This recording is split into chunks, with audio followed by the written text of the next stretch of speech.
festival rodorodo manjakandriana zany a dia fotoana iray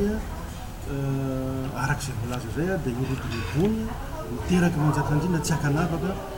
any amin'ny faritra vaky medina zay tanindrazany zany nanehoana zany fa mbola misy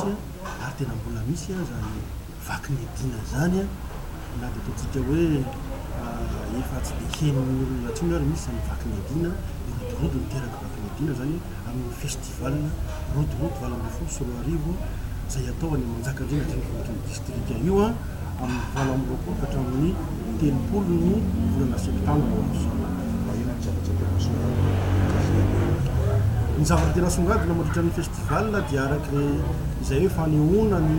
mahazanaky vaky medina ny vaky medina zay dia aneo zany ny sotoavana mampiavaka azy inona ny tena mampiavaka zany vaky medina zany aseho mandritra ny etika zany amin'ny alalan'ny fanatanjahantena sy ny fampisehoana ara-kultoraly ny zany maizy azy ny teraka manjakandriana ny vaky medina ao anatin'ny distrika ny manjakandriana zany tanjony metiko dia mazava ho azy fa fampivondronana ny taranaka dia isiny ny fifankahalalana mba isiny ny fifandraisana ka izay fifankahalana sy fifandraisana zay dia ahafahana mamadika ho fanotra ho an'ny fampandrosoana ho an'ny distrika manontony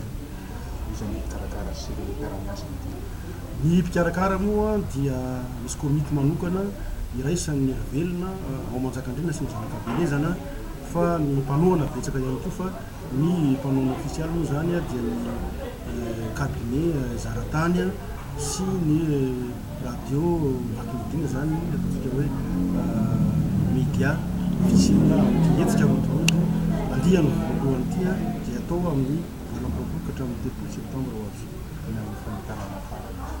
Ny fanentanana dia mazava sady tsotra manentana ny zanaky vaky medina ray manontolo tsy hakanavaka ao anatin'ny commune dimy amby roapolo anatin'ny distrika ny manjakandriana hatrany avaratra any amin'ny commune Sadabe ka hatrany atsimo any amin'ny commune Berikanjaka dia mihivy maro tsika irodorodo ao manjakandriana amin'ny valambroapolo ka hatramin'ny telopolo ny septambra ho avy zao iary irodorodo tsika aneo fa misy tokoa zany teraka vaky medina zany ary afaka manampo fa mivaza tany efatra sy eraky ny tontolo zao fa dia mbola misy ary velony zany teraka vaky medina zany ary afaka maneo fa hery lehibe afaka mampandroso ny tanindrazana